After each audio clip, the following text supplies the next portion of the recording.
ಬೋರ್ವೆಲ್ಗೆ ಬಿದ್ದು ಸಾವನ್ನು ಜಯಿಸಿದ ಸಾತ್ವಿಕ್ಗಾಗಿ ದೇವರಿಗೆ ಹರಕೆಯನ್ನ ತೀರಿಸಲಾಯಿತು. ಸಾತ್ವಿಕ್ ಬದುಕಿ ಬರಲೆಂದು ವಿಜಯಪುರದ ಚಲ್ಯಾಣ ಗ್ರಾಮದ ಇಬ್ಬರು ಯುವಕರು ಹರಕೆಯನ್ನ ಕಟ್ಟಿದ್ರು.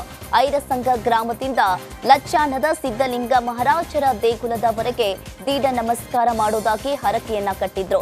ಸಾತ್ವಿಕ್ ಸುರಕ್ಷಿತವಾಗಿ ಹೊರಬಂದ ಹಿನ್ನೆಲೆ ಯುವಕರು ದೀಡ್ ನಮಸ್ಕಾರ ಹಾಕಿ ಹರಕೆಯನ್ನ ತೀರಿಸಿದ್ರು. ಈಗ ತಾನೇ ಆ ಮಗು ಹೊಸ ಚೈತನ್ಯವಾಗಿ ಜನ್ಮ ತಾಳಿದೆ ಅನ್ನುವಂಥ ಒಂದು ಆ ಮಗುವಿನ ಮುಖದಲ್ಲಿ ಆ ಮಂದಹಾಸ, ಇನ್ನಷ್ಟು ಏನಾದರೂ ಸಾಧನೆ ಮಾಡಬೇಕನ್ನೋ ಉತ್ಸಾಹ ಆ ಮಗುವಿನ ಮುಖದಲ್ಲಿ ಕಾಣ್ತಾ ಇತ್ತು. ಅಂದರೆ ಎಲ್ಲಿ ಸಹ ಮಗು ಹಿಂಗೆ ಆಗೈತಂತ ಅಂದ್ಕೊಳ್ಳಿಕ್ಕೆ ಸಾಧ್ಯನೇ ಇಲ್ಲ. ಅಷ್ಟು ಚೆಂದ ಬಿಳಿ ವಸ್ತ್ರ ತೊಡಿಸಿದ್ರು. ನಾವು ವಿಭೂತಿ ಹಚ್ಚಿದ್ವಿ, ನೋಡಿದಾಗ ಬಾಲ ಬಸವಣ್ಣ ಥರ ಕಾಣ್ತಾ ಇದ್ದವನು. ಹಾಗಾಗಿ ನಮ್ಮ ಪಾರಿ ಇವತ್ತನೇ ಬಸವ ಜಯಂತಿ ಆದಂಗಾಗಿದೆ. ಆ ರೀತಿಯಾಗಿ ಆ ಮಗುವಿನ ಆರೋಗ್ಯವನ್ನು ಕಂಡು ನಮಗೆಲ್ಲ ಆಶ್ಚರ್ಯ ಆಗೈತಿ. ಇಡೀ ವೈದ್ಯಕೀಯ ಲೋಕವೇ ಇವತ್ತು ಆಶ್ಚರ್ಯಗೊಂಡಿದೆ. ಬಹುತೇಕ ನಮ್ಮ ಭಾರತದ ಇತಿಹಾಸದಲ್ಲಿ ಅತೀ ಚಿಕ್ಕ ವಯಸ್ಸಿನ ಬಾಲಕನೊಂದು ಮಗುವೊಂದು 19 ಗಂಟೆಗಳ ಕಾಲ ಬದುಕುಳಿರ್ತಕ್ಕಂಥ ಇದು ಮೊದಲನೇ ಪ್ರಕರಣ ಅಂತ ಹೇಳಿದರೆ ತಪ್ಪಾಗಿಲ್ಲ ಅಂತ ಎಲ್ಲರ ಒಂದು ಭಾವನೆಯಾಗಿದೆ. ಆ ಕಾರಣಕ್ಕೋಸ್ಕರವಾಗಿ ನಾನೇ ಹೇಳಕ್ಕೆ ಇಚ್ಛೆಪಡ್ತೀನಿ, ಮುಂದೆ ಈ ಥರ ಮಗುವಿಗೆ ಈ ಥರ ಏನೋ ಉಳಿದಿರ್ತಕ್ಕಂಥ ಮಗುವಿಗೆ ಅವನ ಹೆಸರಲ್ಲಿ ಇಂಥ ಘಟನೆಗಳಾಗದ ರೀತಿಯಲ್ಲಿ ಸರ್ಕಾರ ಕಾಳಜಿ ವಹಿಸುವಂಥದ್ದು ಪ್ರಯತ್ನವನ್ನು ಮಾಡಬೇಕು. ಆಪರೇಷನ್ ಸಾತ್ವಿಕ್ ಹೆಸರಲ್ಲಿ ಎಲ್ಲೆಲ್ಲಿ ತೆರೆದ ಭಾಗಗಳಿದ್ರೆ ಅದು ಮುಚ್ಚುವಂಥ ಪ್ರಯತ್ನವನ್ನು ಮತ್ತು ಪೋಷಕರಿಗೆ ಒಂದು ಸಂದೇಶವನ್ನು ಕೊಡುವಂಥ ಕೆಲಸವನ್ನು ಎಲ್ಲ ಸಂಘ ಸಂಸ್ಥೆಗಳು ಸರ್ಕಾರ ಮಾಡಲಿ. ಆ ಮೂಲಕ ಸಾತ್ವಿಕನ ಹೆಸರು ಅಜರಾಮರ ಉಳಿಲಿ ಅಂತೇಳಿ ಈ ಸಂದರ್ಭದಲ್ಲಿ. ಇನ್ನು ಸಾತ್ವಿಕನ ರಕ್ಷಣಾ ಕಾರ್ಯಕ್ಕಾಗಿ ಅಗೆದ ಗುಂಡಿಯನ್ನ ರೈತನೇ ಮುಚ್ಚಿಸಬೇಕೆಂದು ವಿಜಯಪುರ ಜಿಲ್ಲಾಧಿಕಾರಿ ಸೂಚನೆಯನ್ನ ಕೊಟ್ಟಿದ್ದಾರೆ. ಅಲ್ಲದೆ ಘಟನೆ ನಡೆಯಲು ನಿರ್ಲಕ್ಷ್ಯವೆಂದು ಪರಿಗಣಿಸಿ ಜಮೀನು ಮಾಲೀಕ ಹಾಗೂ ಬೋರ್ವೆಲ್ ಕೊರೆತವರ ವಿರುದ್ಧ ಎಫ್ಐಆರ್ ದಾಖಲಿಸುವಂತೆ ಆದೇಶಿಸಿದ್ದಾರೆ.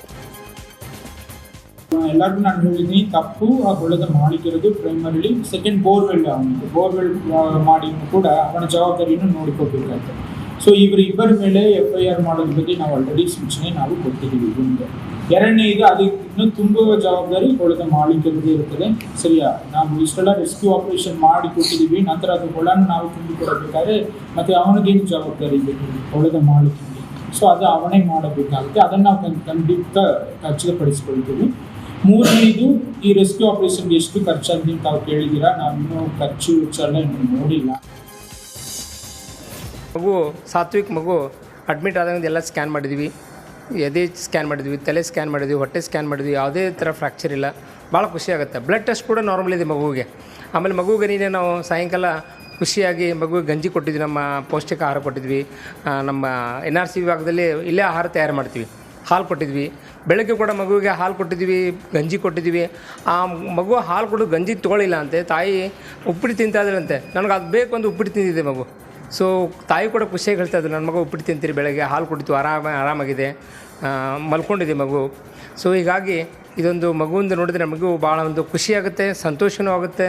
ಅದೇನು ಹೇಳಲಿಕ್ಕಾಗಲ್ಲ. ಅದಕ್ಕೆ 24 ತಲೆ ಮಲ್ಕೊಂಡಿದ್ದ ಮಗು, ಏನೂ ತೊಂದರೆ ಇಲ್ಲ. ಈವನ್ ಬ್ರೈನ್ ಎಡಿಮಾ ಕೂಡ ಇಲ್ಲ. ಅಂದರೆ ನಿಜವಾಗ್ಲೂ ಮಗುವಿನ ಆರೋಗ್ಯ ಭಾಳ ಚೆನ್ನಾಗಿದೆ. ಮಗುವಿನೆಲ್ಲ ಒಂದು ವಿಶಿಷ್ಟ ಗುಣ ಐತೆ ಅಂತ ಹೇಳ್ಬೋದು. ಇಮ್ಯುನಿಟಿ ಇದೆ, ಒಳ್ಳೆ ಇಮ್ಯುನಿಟಿ ಇದೆ ಅಂತ ಹೇಳೋದು ಮಗುವಿಗೆ. ವಿಜಯಪುರದಲ್ಲಿ ನಡೆದ ಅವಘಡದ ಬಳಿಕ ಎಚ್ಚೆತ್ತ ಕೊಪ್ಪಳ ರೈತರೊಬ್ಬರು ತೆರೆದ ಕೊಳವೆ ಬಾವಿ ಮುಚ್ಚಿಸಿದವರಿಗೆ 500 ರೂಪಾಯಿ ಪ್ರೋತ್ಸಾಹಧನ ನೀಡುವುದಾಗಿ ಘೋಷಿಸಿದ್ದಾರೆ. ಆ ಮೂಲಕ ವಿನೂತನವಾಗಿ ಜಾಗೃತಿಯನ್ನ ಮೂಡಿಸಲು ಮುಂದಾಗಿದ್ದಾರೆ. ಗಂಗಾವತಿಯ ರೈತ ಶಿವಣ್ಣ ಚಳಕೇರಿಯವರು ಈ ಅಭಿಯಾನಕ್ಕಾಗಿಯೇ 1 ಲಕ್ಷ ರೂಪಾಯಿ ಮೀಸಲಿಡಲು ಮುಂದಾಗಿದ್ದಾರೆ. ಇನ್ನು ಕೊಳವೆ ಬಾವಿ ಮುಚ್ಚಿ ಫೋಟೋ ವಿಡಿಯೋ ದೃಢೀಕರಣ ಪತ್ರ ಕಳಿಸಿದ್ರೆ 500 ರೂಪಾಯಿ ನೀಡುವುದಾಗಿ ಶಿವಣ್ಣ ಹೇಳಿದ್ದಾರೆ. ಸಾರ್ವಜನಿಕರಿಗೆ, ಎಲ್ಲ ರೈತ ಬಾಂಧವರಿಗೆ ನನ್ನ ಹೃತ್ಪೂರ್ವಕ ವಂದನೆಗಳು. ನಾನು ಶಿವಣ್ಣ ಚಳಕೆರೆ ಅಂತಂದೇಳಿ ನನ್ನ ಹೆಸರು.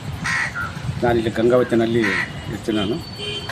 ನಾನು ಸುಮಾರು 17, 18, 18, 19ರಲ್ಲಿ ಈ ಕೊಳವೆ ಬಾವಿ ಅಭಿಯಾನ ಅಂತಂದೇಳಿ ತೆರೆದ ಕೊಳವೆ ಬಾವಿ ಮುಚ್ಚೋ ಸಲುವಾಗಿ ಒಂದು ಕಾರ್ಯಕ್ರಮ ನಾನು ಮತ್ತು ದಶರಥ ಮತ್ತು ಕೆಲವೊಂದು ನಮ್ಮ ಮತ್ತು ಸಾರ್ವಜನಿಕರಿಗೆ